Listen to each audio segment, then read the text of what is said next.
If you have ever walked away from a conversation wondering why someone less capable was chosen, why your ideas were not heard, why you always have to try harder to be recognized, this is not a coincidence.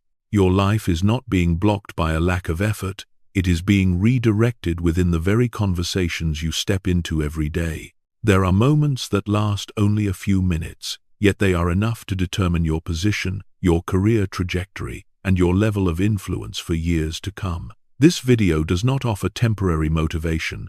It exposes the truth about how communication is quietly controlling your power, your confidence, and your future. If you stay until the end, you will not just hear a story, you will understand why, from today onward, the way you show up in every conversation will never be the same again. This story begins at the very moment you realize that what separates those who rise from those who are left behind is not working harder, not putting in more effort, not staying up later or waking up earlier, but how you show up in the most important conversations of your life. There are capable people who are ignored, people who work for years but are never trusted, people who stand right next to opportunity yet are never chosen. This does not come from a lack of intelligence or a lack of effort, but from a far more difficult truth to accept. They are communicating unconsciously. You may be in a room where decisions are made in a matter of minutes. You may be facing someone who has the power to open the next door for you or quietly close it forever.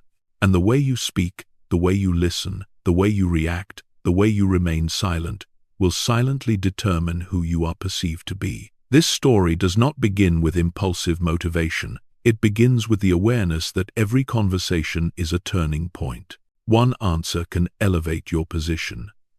One poorly timed reaction can cost you years to recover.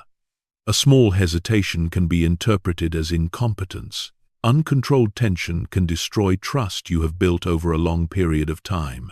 You do not need to speak more than others. You do not need to be smarter than others. But you need to understand one core truth. Communication is not neutral. It always creates an outcome. And if you do not intentionally create that outcome, it will be created for you in a way that works against you. This is the moment you must face the truth directly.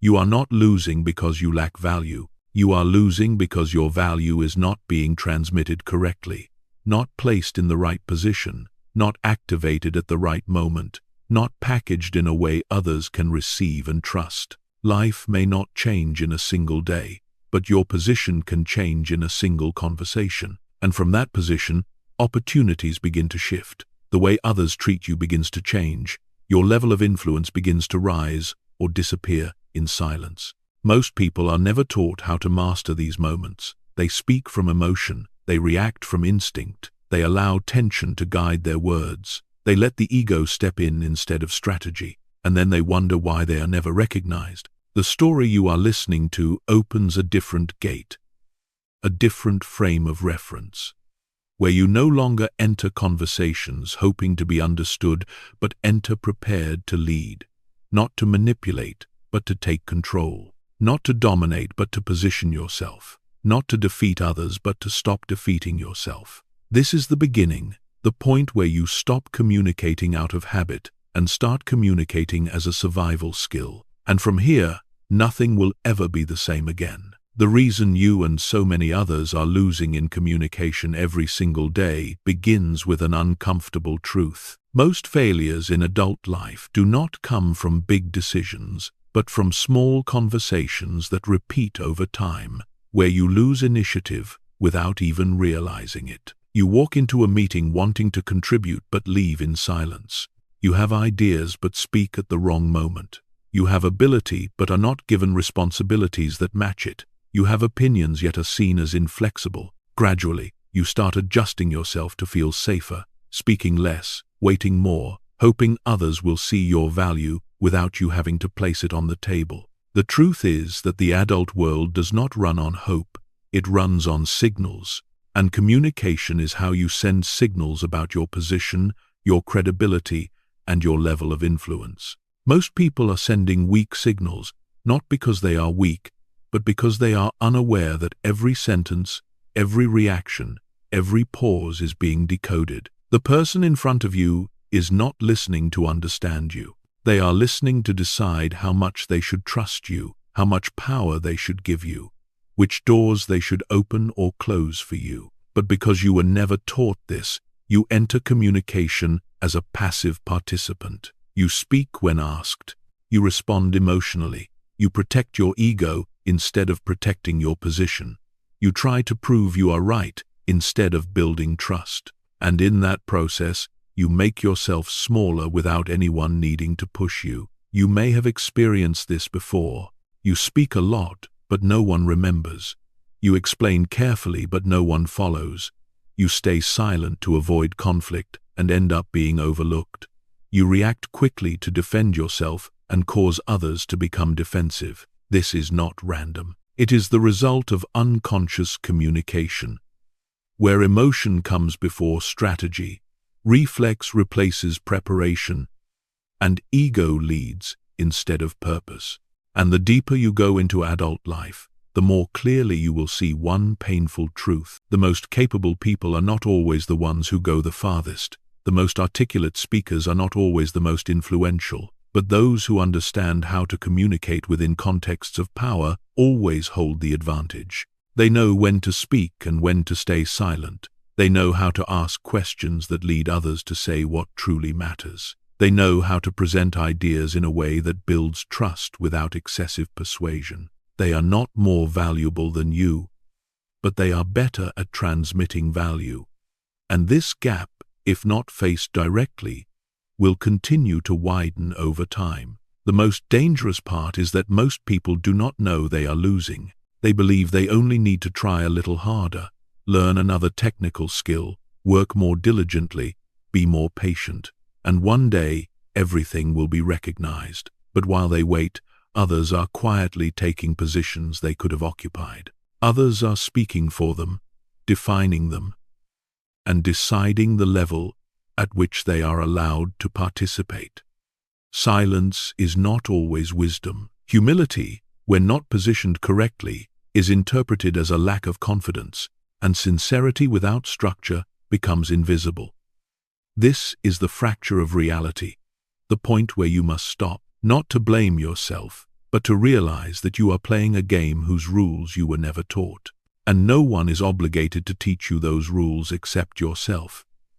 When you do not master communication, you hand over the power to define you to others. You allow important decisions to be made based on impressions rather than substance. And over time, you begin to feel stuck. Not because of a lack of opportunity, but because you cannot pass through invisible doors created by conversations you moved through without control.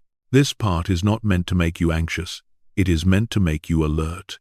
Because the moment you see the problem, you are already halfway there. And when you understand that communication is not a secondary skill but the foundation of position, you are ready to step into a different frame of reference, where every conversation has strategy, every reaction has intention, and your life is no longer driven by unconscious moments. Communication as a strategy of power, not speaking more, begins when you recognize a core truth. Communication does not exist to express yourself. It exists to create outcomes. In the adult world, the winner is not the one who speaks the best, but the one who causes decisions to be made in a favorable direction. Winners do not need to overpower others. They only need to position themselves correctly within the flow of power in the conversation. When you enter a space where there are interests, pressure, and decisions to be made, every word is no longer harmless. Every reaction is no longer neutral. Every silence is no longer accidental. Communication becomes a system of influence, where whoever controls the rhythm controls the outcome. This is where the old rules collapse.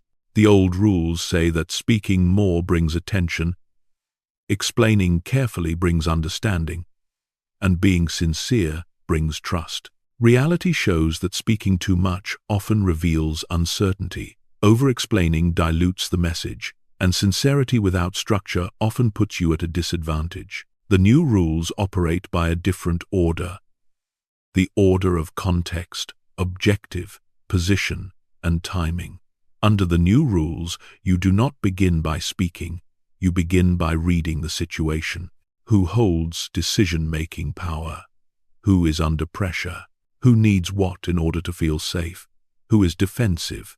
Who is seeking certainty? Only when you see this full picture do you decide what to say, what to ask, how long to remain silent, and where to end the conversation. Communication is no longer a reflex. It becomes a deliberate choice. You do not speak to prove you are right. You speak to direct attention. You do not react to protect your ego. You respond to maintain initiative. You do not share everything you know. You place on the table only the information necessary for others to reach a conclusion that benefits both sides. This is not manipulation. This is respect for the intelligence of the game. Because every important conversation is a silent negotiation about value, trust, and decision-making power. When you understand this rule, you begin to see clearly why some people speak very little, yet every time they do, the room becomes still. Why some people only need to ask one question and the entire discussion changes direction. Why some people never argue yet are always chosen. The new rules teach you that power does not lie in volume, but in timing. Not in speed, but in rhythm. Not in saying everything, but in holding back the right part to create space for others to fill with trust. When you apply this rule, you will notice a subtle but profound shift. Others begin to listen more carefully, not because you speak better, but because you speak less and stay on point. Conversations begin to revolve around you, not because you take the stage, but because you shape the frame of thinking. In the new rules, communication becomes a tool for sustainable influence, where you do not need to win every sentence, yet you continuously move closer to the desired outcome. And when you cross this threshold, you no longer communicate to be accepted, you communicate to create clear, grounded, and substantial value. This is the foundation for building real advantage in the sections ahead, where every technique and every tool will not stand alone, but will be placed within the proper frame of the power strategy you are beginning to master. Reading context and recognizing patterns, one step ahead begins when you understand that in adult communication, victory rarely comes from explosive moments, but from very small split seconds where you see what others have not yet noticed. Advantage does not lie in what you say first, but in what you understand first. When you enter an important conversation, the context has already spoken long before anyone opens their mouth. Who sits where, who speaks first, who stays silent, who holds documents, who checks the clock, who interrupts, who concedes early. All of these are signals. Most people miss them because they are busy preparing answers instead of reading the situation. You do not need special talent to do this.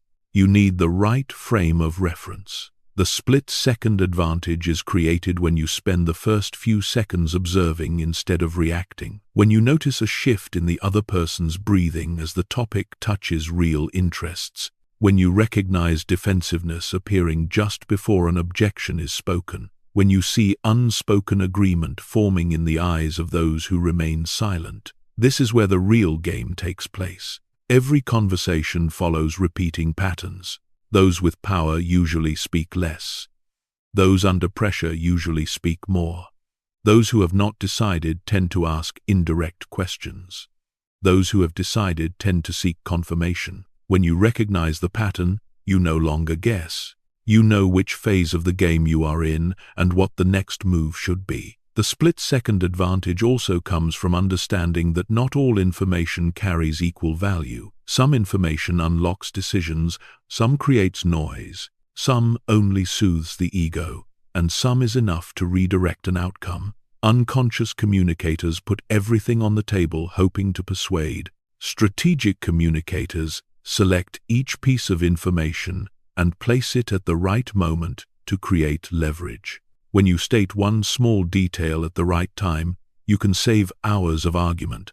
When you ask one short, precise question, you can expose the real motivation driving the entire discussion. The split-second advantage also lies in reading tempo. Some conversations need to accelerate to move past hesitation. Some need to slow down to avoid resistance. At times, silence must last long enough for others to adjust their position on their own. When you control tempo, you control the emotional climate of the room. And when emotions stabilize, decisions become easier for everyone involved.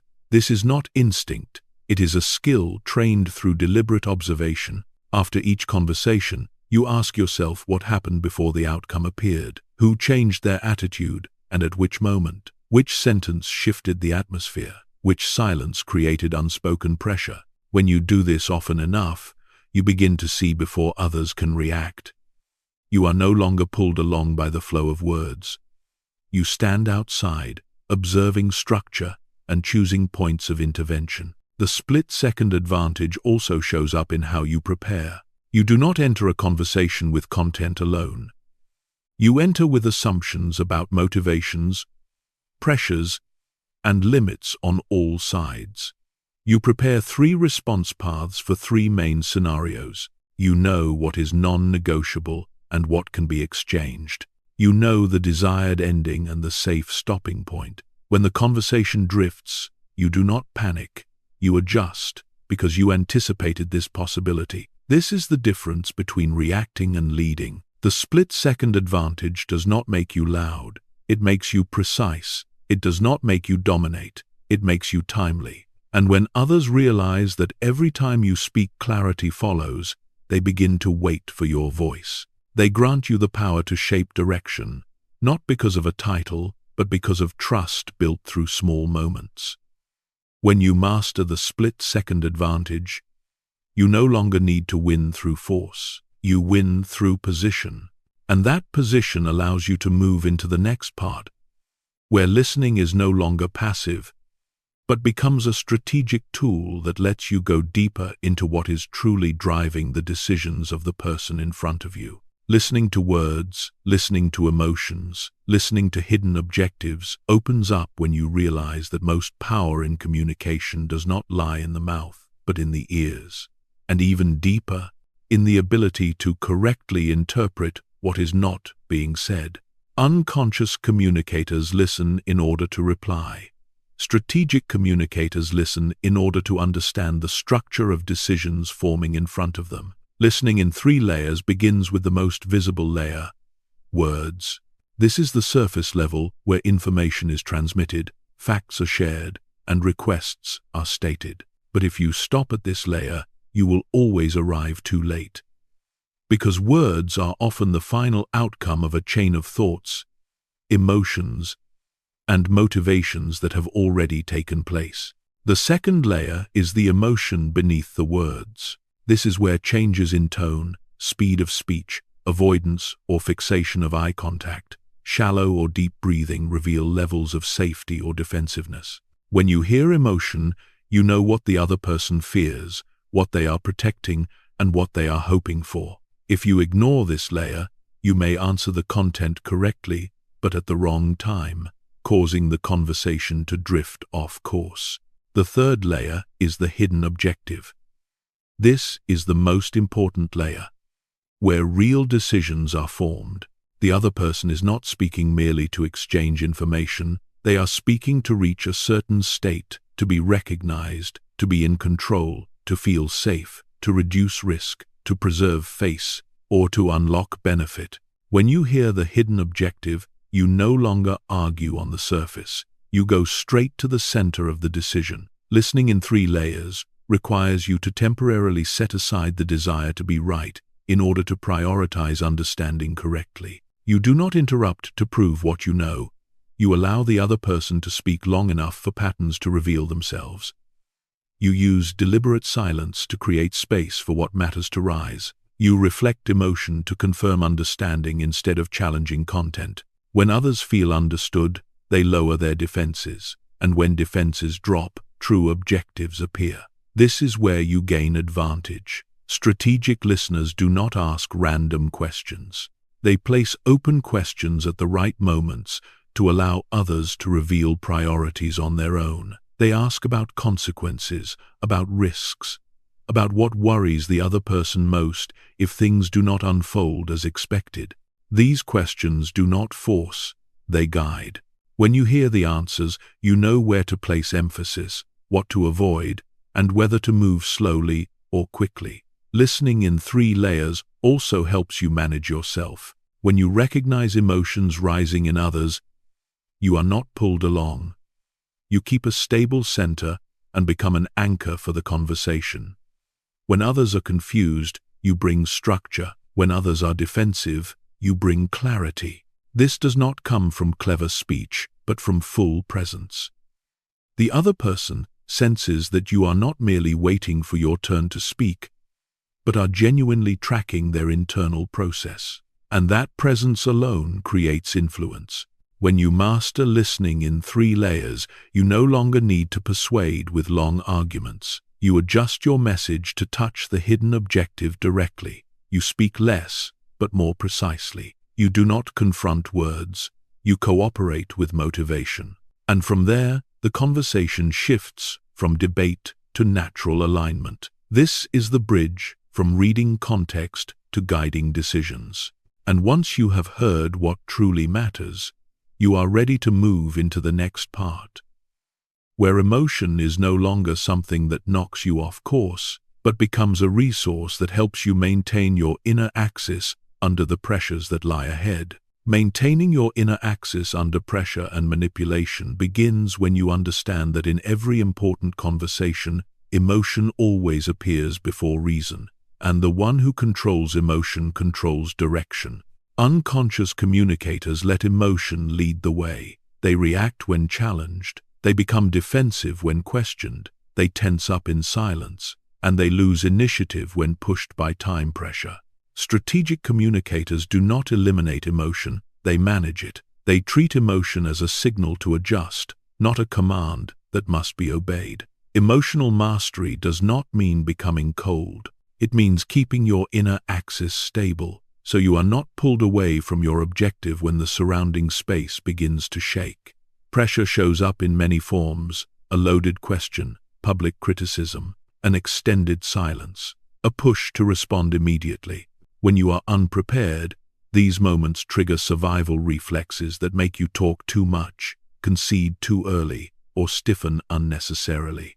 But when you have trained yourself, you realize that pressure only has power when you allow it to define your state. The inner axis is maintained through 3 simple but difficult principles. First, separate yourself from the situation. You are not the words that were just spoken. You are not the judging look of the other person. You are the one coordinating a process. Second, extend the moment between stimulus and response.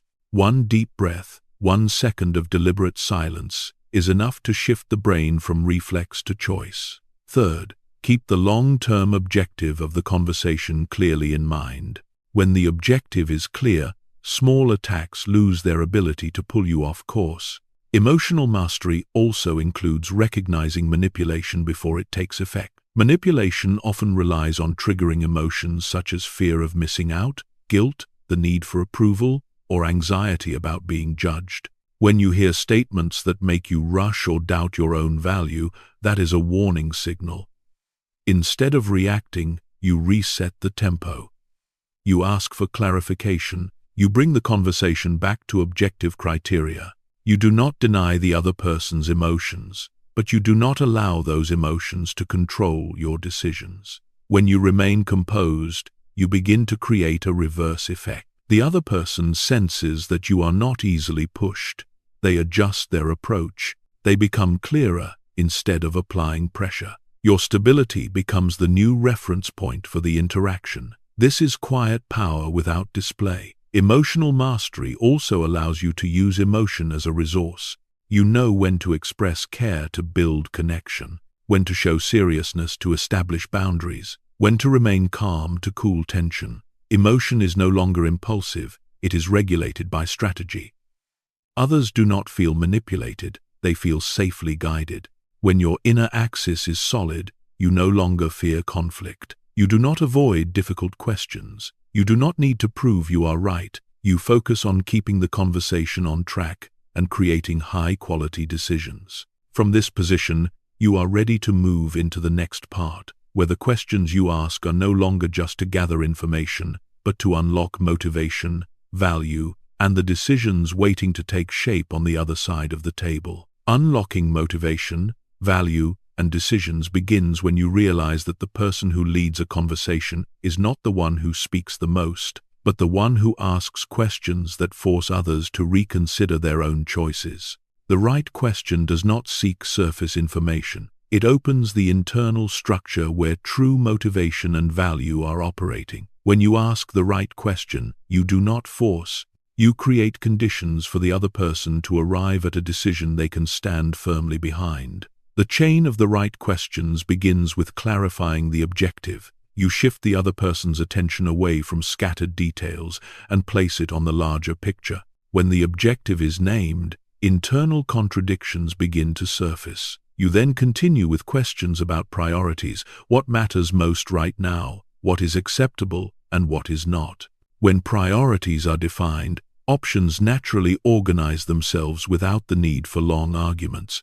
Next come questions about consequences. If things move in this direction, what will happen? If there is further delay, what will be traded off? These questions move the other person from desire to responsibility, from emotion to reality. The chain of the right questions is not fired rapidly. It is placed into strategic gaps where the other person is already searching for clarity. You do not ask to test. You ask to guide thinking. As the other person answers, you listen not only to content, but to hesitation, certainty, and avoidance. In those pauses, you see their true boundaries and know whether to move forward or step back. Strategic communicators do not ask questions to win.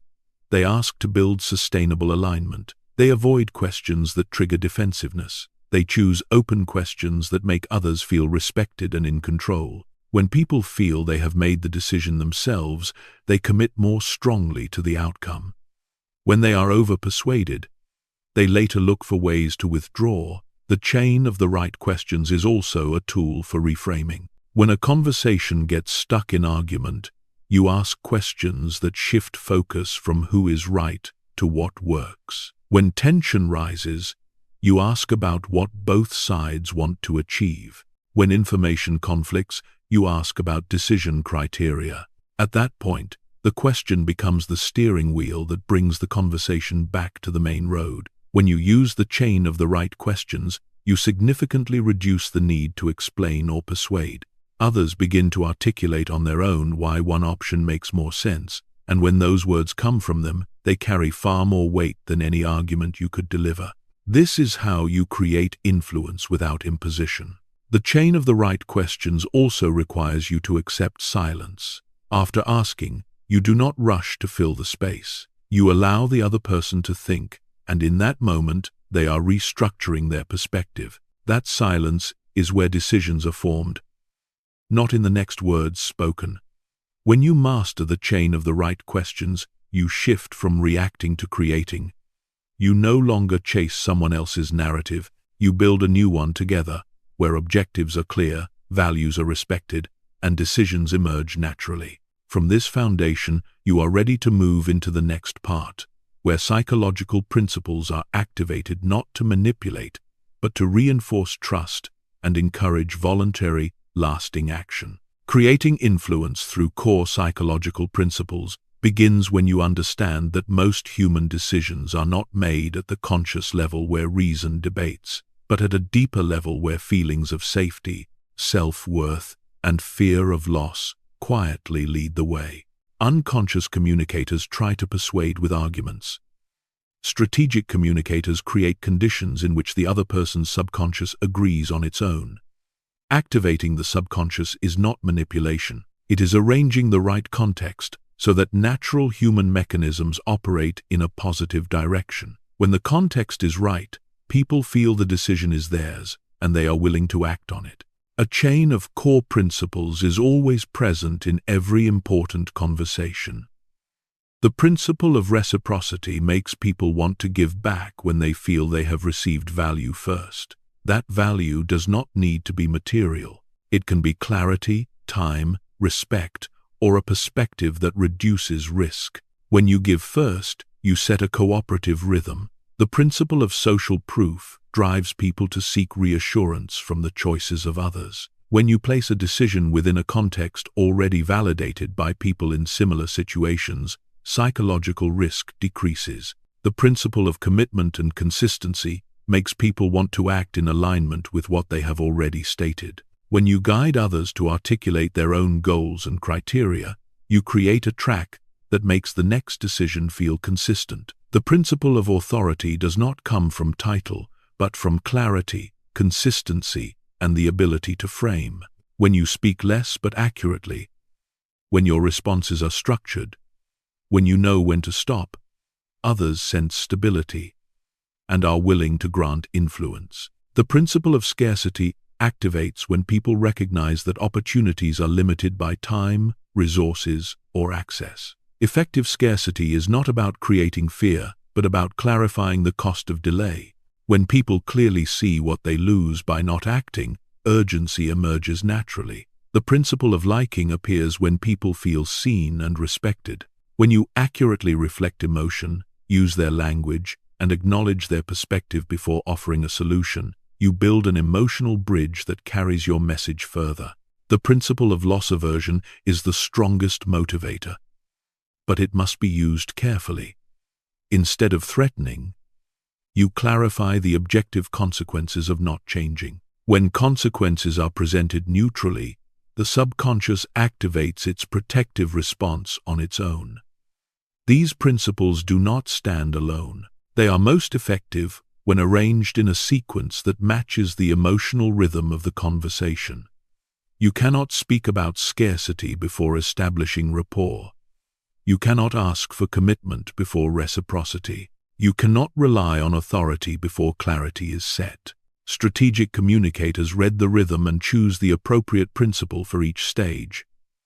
When tension is high, they prioritize rapport and safety. When hesitation appears, they clarify consequences and scarcity. When a decision is near, they reinforce commitment and consistency. Activating the subconscious also requires linguistic subtlety. You avoid commands and coercion entirely. You use open questions to let others articulate benefits themselves.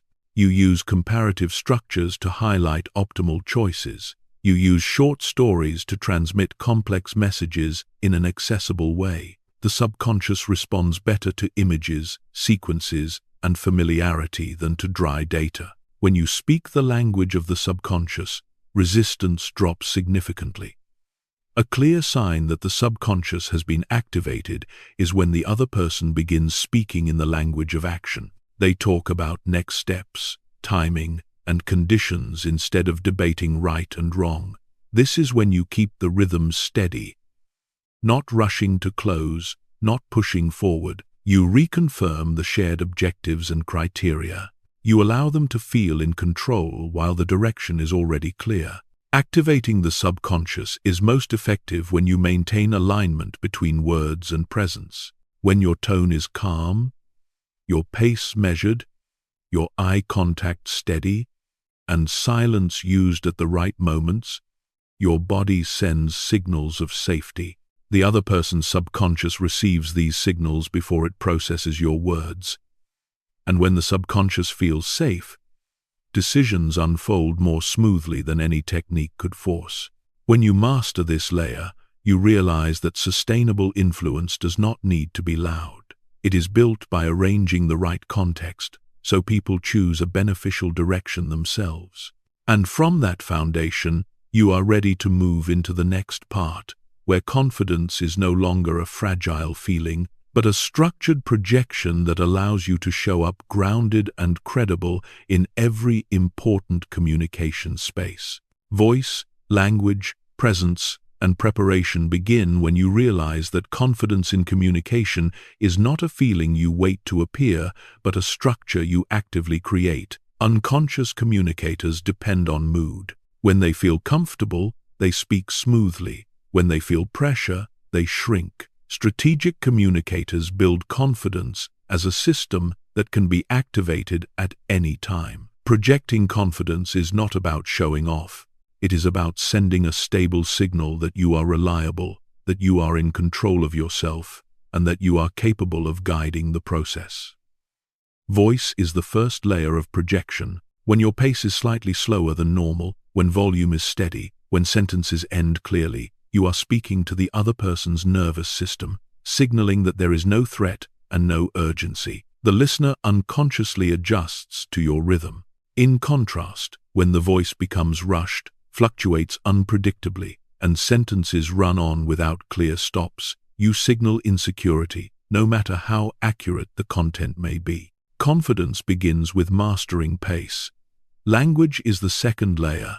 Strategic communicators choose words that are simple, precise, and weighted. They avoid rambling, filler, and over-explanation. Every sentence has a purpose: to clarify, to guide, or to frame. When language is clear, others can follow. When others can follow, they feel safe and are willing to cooperate. Presence is the third layer and also the strongest. Presence is not about standing straight or staring intensely. Presence is the ability to fully inhabit the moment, without being pulled away by self-protective thoughts or preoccupation with how you appear. When you are fully present, eye contact is steady, the body makes fewer unnecessary movements, and silence is held with ease. Others sense that you are not easily shaken, and that stability spreads to them. Preparation is the quiet foundation of projecting confidence. Unconscious communicators prepare content. Strategic communicators prepare context. They define the main objective, secondary objectives, non-negotiable boundaries, and the desired endpoint in advance.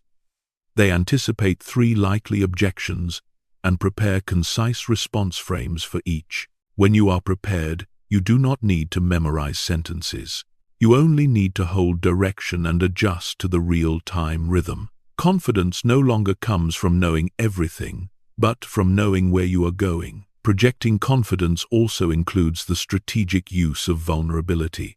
You acknowledge limits when necessary. You say you are not certain when you are not. You ask for more time when more time is needed. But the calm, structured way you do this increases trust. Instead of reducing it, people are not looking for perfection. They are looking for consistency between words and internal state. When those two align, you become naturally credible. A clear sign that projecting confidence is working is when others begin to adjust their behavior around you. They slow down. They ask more clearly. They wait for your confirmation before moving on, not because you demand it, but because the space you create leads them there. This is influence without force. Projecting confidence is not about winning a conversation. It is about maintaining the quality of the conversation. When quality is high, decisions are better, relationships are stronger, and your position is reinforced over time. From this foundation, you are ready to move into the next part, where communication unfolds under high pressure, and every skill developed so far is tested in moments where there is no room for error, yet the greatest opportunities to demonstrate your capability emerge. Rapid response framing and confrontation management begin when you step into moments where time is compressed, emotions are elevated, and every gaze is waiting for an immediate reaction. This is where many people lose position, not because they are wrong, but because they are pulled into the rhythm of pressure. High-pressure communication does not give you the luxury of long reflection. It demands a response frame that is concise enough to hold your inner axis, clear enough to guide the conversation, and flexible enough to avoid creating additional resistance. The rapid response frame begins by slowing down one beat. When challenged or confronted, the natural reflex is to answer immediately in self-defense. But strategic communicators allow themselves a brief pause, not to evade, but to reset tempo. That pause sends a signal that you are not being pushed and that you are choosing a response rather than reacting. The next step is to acknowledge context before moving into content. You do not deny the other person's emotions, you recognize the pressure that is present. This is not unconditional apology, but a way to lower heat and create a foundation for cooperation. When emotion is acknowledged, reason has space to emerge. You then reframe the issue. Instead of debating who is right, you shift focus to what is effective. Instead of being pulled into details, you bring the conversation back to decision criteria. Once the frame is reset, personal attacks lose strength because they no longer fit the new context. Managing confrontation does not mean avoiding conflict. It means the ability to stand firm within conflict without losing the objective. Strategic communicators know how to choose their battles. They do not counter every point. They focus on the key points that influence outcomes. They speak concisely, with structure, and stop at the right moment to prevent escalation. When necessary, they repeat the core message using different language instead of increasing volume. Controlled repetition creates clarity, while argument creates fatigue. High-pressure communication also requires recognizing the other side's tactics. Some use speed to confuse. Some use silence to apply pressure. Some use personal attacks to pull you off topic. When you name the tactic neutrally, its power decreases. You do not accuse, you describe, and bring the conversation back to the issue that needs resolution. Your calm at this point becomes a boundary. Others realize that pressure will not move things faster. High-pressure communication is also where decisions are finalized or lost. You know when to end and when to pause to preserve position. Stopping at the right moment is not failure. It is an investment in the next move. When you leave a conversation in control, you retain the ability to return with a stronger advantage. The rapid response frame is not a rigid script. It is a flexible structure that helps you maintain direction in chaos. With enough practice, this frame becomes a new reflex.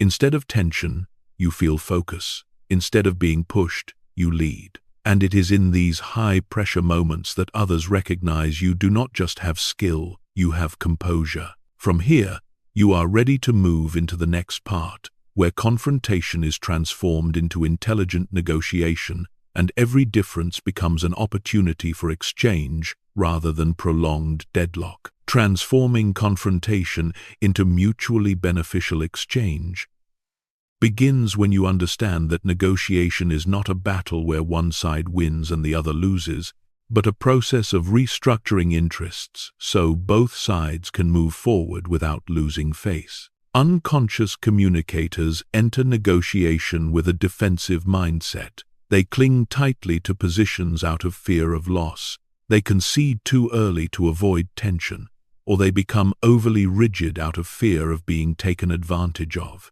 All three approaches lead to unsustainable outcomes. Strategic communicators enter negotiation with a clear map. They clearly distinguish between positions and interests. Positions are what is stated. Interests are the real reasons behind them. When you negotiate at the level of positions, you collide. When you negotiate at the level of interests, you open space for exchange. Intelligent negotiation begins by clarifying decision criteria instead of arguing over options. You ask what makes an option acceptable. What risks need to be reduced most? When criteria are clear, you gain creative space to propose asymmetric trades, where each side gives up something of lower importance to receive something of higher value. Leverage in negotiation does not come from pressure, but from having clear alternatives. When you know what you can do if no agreement is reached, you enter the conversation with composure. Others sense that you are not desperate, and that shifts the psychological balance. When you are completely dependent on the outcome, you emit a weak signal even without saying a word. Intelligent negotiation also requires managing concessions. Every concession is clearly conditional and linked to a corresponding step forward. You avoid giving things away for free, because that erodes value. When concessions are structured, they become signals of goodwill rather than weakness. Timing is also decisive. Conceding too early creates poor expectations. Conceding too late loses effectiveness. You observe rhythm and choose moments when the other side has just shown commitment or when a deadlock needs an opening. Intelligent negotiation also includes the ability to anchor psychologically. How you set the initial reference point strongly influences the range of subsequent discussion. You do not need to present exact numbers. You present a reasonable frame that shapes the game. Once the frame is accepted, details become easier to negotiate. When you encounter objections, you do not counter directly. You ask to clarify what is truly being threatened. Sometimes, objections are simply a way to delay in order to gather more information. When you provide the right information, objections dissolve on their own. Sometimes objections signal unmet needs. When you recognize this, you propose alternative options instead of defending the original one. Intelligent negotiation does not end when an agreement is reached, but when both sides clearly understand next steps, responsibilities, and timelines. Clarity after negotiation is as important as the process before it. It prevents misunderstanding and reinforces trust. When you master negotiation in this way, you no longer fear confrontation. You see in every difference a set of interests waiting to be organized. And from that foundation, you are ready to move into the next part, where the ability to read individuals and groups allows you to see collective dynamics and adjust influence strategy at an even higher level. Recognizing small signals and understanding larger intent begins when you realize that most important conversations rarely take place between just two individuals. They are always influenced by group dynamics, unspoken roles, and alliances that are never stated aloud. Unconscious communicators focus only on the person who is speaking. Strategic communicators read the entire space. They observe who influences whom, who waits for whom, who others look toward before a decision is confirmed. When you can read the group, you are no longer surprised by reactions that seem random. Every person in a group carries a psychological role. Some lead, some stabilize, some challenge, some silently observe. These roles are not fixed to titles, but to repeated behavior. When you correctly identify roles, you know who to direct questions to, where to seek support, and whom to avoid activating at certain moments. Reading individuals begins with observing small signals. A change in tone when a certain topic is mentioned. Eyes searching for confirmation from a specific person. A shift in posture when someone feels threatened. These signals reveal who holds interest, who carries risk, and who is undecided. When you see this, you adjust your message to reach the right person and the right concern. Reading groups also means sensing the overall emotional temperature. When energy is low, you do not push for decisions. When tension is high, you prioritize clarifying criteria and slowing the pace. When unspoken alignment appears, you recognize it as the moment to move to the next step. Strategic communicators do not try to persuade the entire group at once. They focus on leverage points where influence is amplified. A single nod from the right person can outweigh 10 minutes of explanation. When you speak to a group, you communicate on two levels. One level is the public content. The other is the implicit signal that you understand the power structure and respect it. You do not cause anyone to lose face in front of the group. You do not disrupt existing alliances. You ask questions in a way that allows those with influence to express their role. When people feel respected, they become allies rather than opponents. Reading individuals and groups also helps you avoid costly mistakes. You do not share sensitive information before knowing who may use it. You do not finalize commitments when the true decision-maker is not fully present. You do not challenge an individual when you know they have unspoken group support. This subtlety does not come from manipulation. It comes from respecting the reality that people act within systems. When you demonstrate that you understand that system, you are trusted more. Reading individuals and groups also allows you to build long-term influence. After each interaction, you leave behind a sense of clarity, fairness, and structure. Others may not agree with you immediately, but they understand how you operate and know that working with you is safe. Over time, this creates invisible social capital that helps you advance in larger arenas. When you master the ability to read individuals and groups, you do not need to control everything. You make small, precise adjustments that allow the flow to naturally move toward the desired outcome. From here, you are ready to step into the next part, where communication is no longer confined to meeting rooms but expands into digital spaces, where text and screens become the new battleground of influence and trust. Persuading through screens and written words begins when you realize that more and more important decisions are no longer made in physical rooms, but take place through screens, where voices are compressed, eye contact is limited, and every signal is easily misinterpreted. Unconscious communicators carry face-to-face habits into digital environments and fail because context is missing. Strategic communicators understand that digital age communication operates within a different frame of reference, one that requires clearer structure, tighter rhythm, and greater proactivity. When you communicate through writing, every sentence replaces voice and presence. Every paragraph becomes a signal of clarity and respect for the reader's time. That is why you do not write to dump information. You write to guide thinking. An effective message begins with just enough context for the reader to understand why they should care, followed by a clear objective so they know what is being aimed for, and ends with a concrete next step to avoid ambiguity. Digital communication does not tolerate rambling. When a message is long without structure, the reader loses energy and skips it even if the content has value.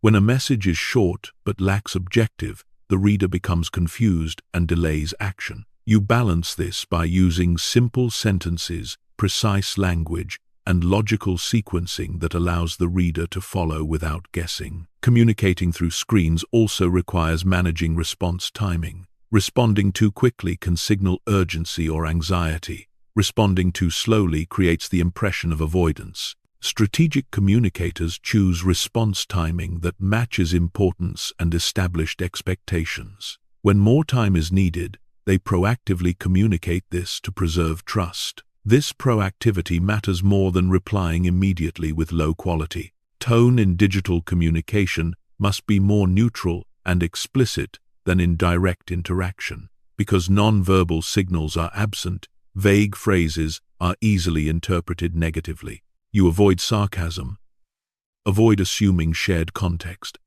and name issues respectfully, while focusing on content rather than speculating about intent. When disagreement is necessary, you place it within a shared objective frame to reduce resistance. Digital communication is also where evidence and structure outweigh emotion. You support messages with concise data directly relevant to the decision. You organize information by priority so the reader grasps the key point within the first few seconds. When understanding comes quickly, willingness to engage deeper increases. When searching is required, disengagement becomes likely.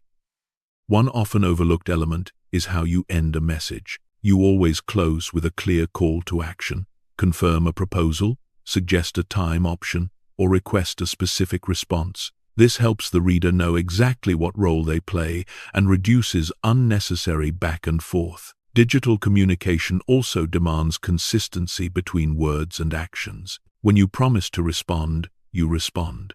When you propose a next step, you initiate it. Consistency builds credibility in an environment where things are easily forgotten. When you master digital age communication, you do more than save time. You build the image of someone who is clear, reliable, and easy to work with. And from this foundation, you are ready to move into the next part, where all skills are unified into an internal operating system that allows you to influence authentically, sustainably, and independently of context or communication platform. Automating authentic influence strategy begins when you realize that no matter how powerful each individual skill may be, it is not enough if those skills are not connected into a unified operating system. Unconscious communicators learn isolated techniques and only remember to use them when problems arise. Strategic communicators integrate everything into an inner operating system that runs quietly in the background of every conversation. This operating system begins with contextual awareness the moment you enter a communication space. You read objectives, motivations, pressures, and power structures before speaking your first sentence. Next comes maintaining emotional alignment so you are not pulled away from your objective. When your inner axis is stable, listening in 3 layers happens naturally, and the chain of the right questions emerges without effort. Psychological principles are activated at the right rhythm not because you remember a checklist, but because you sense the other person's state. Projecting confidence becomes a consequence of preparation and presence, rather than an act of performance. When pressure appears, the rapid response frame activates automatically, helping you hold tempo and reframe the situation. When you move into negotiation, you already have a clear map of interests, alternatives, and concession strategy. When working with groups, you read roles and adjust messages so the flow moves toward the desired outcome. Everything unfolds seamlessly as a natural process. Integration also requires reflection after each interaction. You do not blame yourself or praise yourself excessively. You observe what worked, what did not, and you adjust the system for next time. Over time, small adjustments accumulate into strong capability. You no longer need to think hard in critical moments because the operating system has already been updated in advance. Authentic influence emerges when this operating system is aligned with your personal values. You do not use techniques to manipulate or to win at all costs.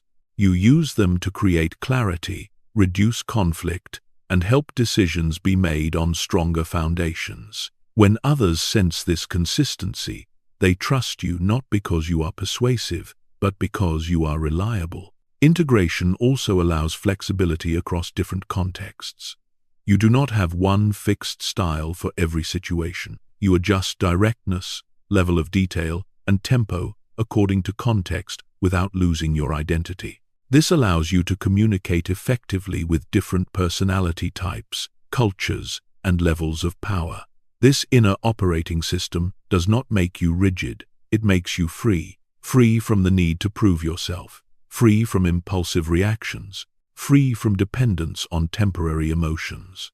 When you operate from this system, you are grounded in silence, clear in speech, and consistent in action. This is the transition from performing well in individual conversations to building a long-term reputation for composure, effectiveness, and trustworthiness. From this foundation, you are ready to step into the final part, where everything is sealed with an action vow, not a motivational call, but a deep commitment to how you will show up from this point forward.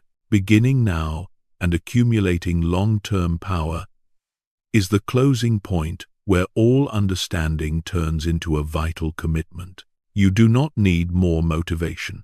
You need a clear decision that from this point forward, you will show up differently in every conversation, whether small or large. That decision begins with no longer communicating on autopilot. You pause, read context, hold your inner axis, and choose deliberate responses. You do not seek to win every sentence.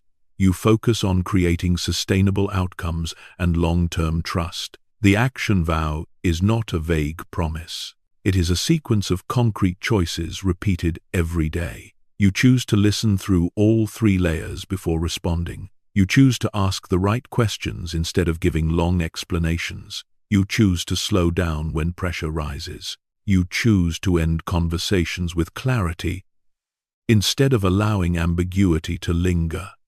Each of these choices may seem small, but when repeated, they create a powerful compounding effect. This vow also requires accepting that missteps are part of the process. There will be moments when you speak too much, moments when you react faster than necessary, moments when you miss important signals. But instead of self-blame, you observe, learn, and update your inner operating system for the next time. This reflective process is what turns skills into instinct, and instinct into identity. When you keep the action vow long enough, others begin to sense the difference. They see you bringing clarity into chaos, stability into pressure, and structure into complex discussions. They seek you out not only for opinions, but for guidance in decision-making. Your reputation is built not through promotion, but through the consistent experience others have when working with you. The action vow is also a commitment to integrity. You do not use techniques to manipulate or embarrass others.